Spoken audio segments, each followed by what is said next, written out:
My two other points I want to highlight, and I think one is what I think is one of the weakest links in Afghanistan right now, and it is the political and development components of our strategy. And it's a component that the U.S., our international partners, are responsible for, and it also requires responsibility on the part of the Afghan government.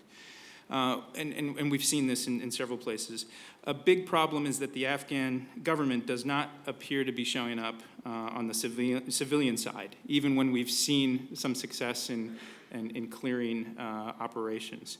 We can do some of the building, and it seems like we are doing some of the building ourselves, but it can't hold forever without some sort of Afghan government filling in to these spots. And we see this in Kandahar was highlighted prominently, that nearly 2/3 of the city's government positions remain unfilled despite some strong incentives. There's some human capacity problems here. There's the threat of assassination and intimidation, which has been going on for a long time.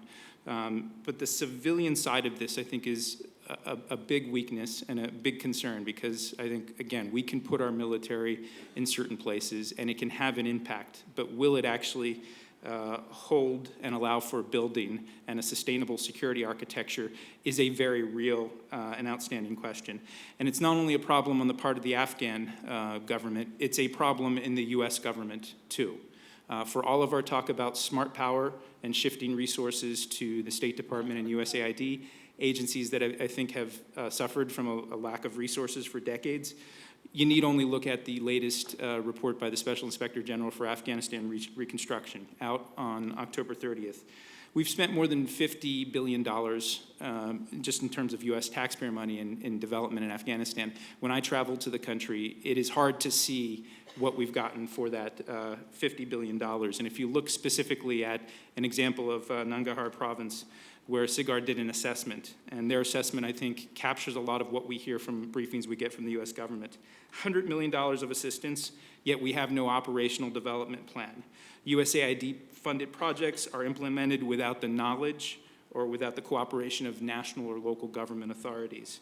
The operational budget in this one province, 4% of it goes actually to development, and 85% of it goes to salaries and overhead. So again, for all of the talk, and I think we've been supportive of it, I wrote a book on this in 2008 about the need to rebalance our national security portfolio. For all of, I think, the good talk about smart power, Afghanistan is one of the ultimate tests of this, and I think at this phase, we are failing it. And we're failing it for a number of different reasons, in part because of our lack of focus on the capacity of our civilian side of the government. There are other issues too, in terms of absorptive capacity on the part of our Afghan partners.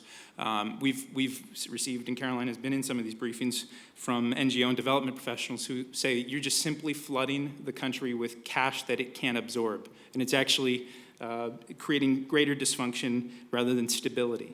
So this, I think, is one of the weakest links. We can build Afghan security forces. I think that will be a much harder process than what we did in Iraq. But the weakest link is I think the civilian side. Last comment, and it is on Pakistan, and I think we've had an effort, which I've supported, to move beyond a transactional relationship with Pakistan. This was at the heart of the funding assistance through Kerry Lugar, a lot of the ideas that were discussed in 2006, 2007. And I think, though we've seen some steps forward in terms of activity, intensified efforts by the State Department and others, when you measure what's happening in Pakistan, I think it's still a very mixed result. And it's in part the fault of our Pakistani partners, and in part our fault too, in terms of how we do business. I think, in essence, one of the key problems that we're still facing is that the Pakistani security establishment still controls much of Pakistan's security and foreign policy. And I think it's still an open question as to whether their calculations have changed. I know General Petraeus was in Islamabad yesterday talking yet again about the need for activity and operations in North Waziristan. But I don't know that we've seen a fundamental shift on the Pakistani side, and I know Hassan is going to talk a lot about this. But for all of the talk about a new strategic partnership and the need to move beyond transactional deals, it seems like much of the focus, despite the efforts in the strategic dialogue, despite the additional development assistance, remains stuck in the past, and we need to, I think, continue to work at it. The additional challenge of the disaster assistance and the flood and the reprogramming of the money, I think, creates another impediment. But we need to continue to work at it because Pakistan, I think, in my view, is at the crux and the heart of many of the regional security challenges. So, to sum up, it's a mixed picture. We're more than halfway through what we call the surge, and I think that's mostly focused on the military side, but we need to look at the broader set of resources that can be brought to bear. Just 4 concluding thoughts in terms of where I think we're heading in the next phase, this transitional phase in Afghanistan, and a phase where I think we're going to need much more intensified efforts in Pakistan. Number 1, I think if the last 2 or 3 years have been about a recalibration or a realignment from Iraq to Afghanistan and Pakistan, I think we're going to see much more focus in the next 2 to 3 years on Pakistan. And by that, I don't mean boots on the ground. I don't mean military invasion. What I mean is actually helping the Pakistanis wrestle with some vast development challenges, security challenges, and I think in some ways it's much more difficult from a diplomatic standpoint to deal with, but essential to bring security to that part of the world. Second, I mentioned briefly reconciliation and the peace talks in Afghanistan. It seems that there is a movement afoot to look more at this as an option. There are divided views, as we hear Leon Panetta recently saying, I don't see any evidence at all that there's a seriousness of purpose on the part of members of the Taliban insurgency. People in NATO saying something different. My presumption here is that first, reconciliation and peace talks will be an essential part of bringing peace and stability to Afghanistan. My second assumption is this is all easier said than done. This will take years because we're not just talking about a conflict of the past 8 or 9 years. We're talking about a 30-year conflict that reaches beyond Afghanistan's borders, which leads to my third concluding remark, which is the absence, and I think another weak link in the U.S. strategy, is the absence of a true regional strategy. You can go on the State Department's website, and you can take a look at what they call their regional strategy for Afghanistan and Pakistan. And I think it's a good document, but it gets into the nuts and bolts of both Afghanistan and Pakistan, a lot of nation building, even though the cover note from Secretary Clinton says we're not nation building over there, but a lot in terms of economic development and governance.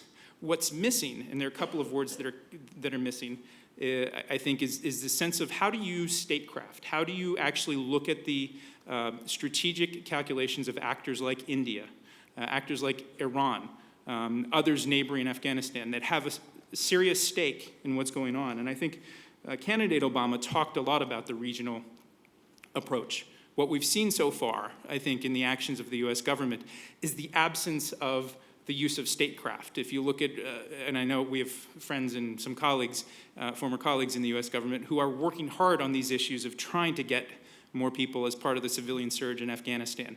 I think we've gone down into the weeds and we've forgotten one key component of how do we actually diplomatically work the regional issues and take into account, for instance, Iran's role, which will be enduring in Afghanistan. How do we deal with India? And I know the president is going to deal with a bit of this on his trip, but I think we've dealt with it piecemeal.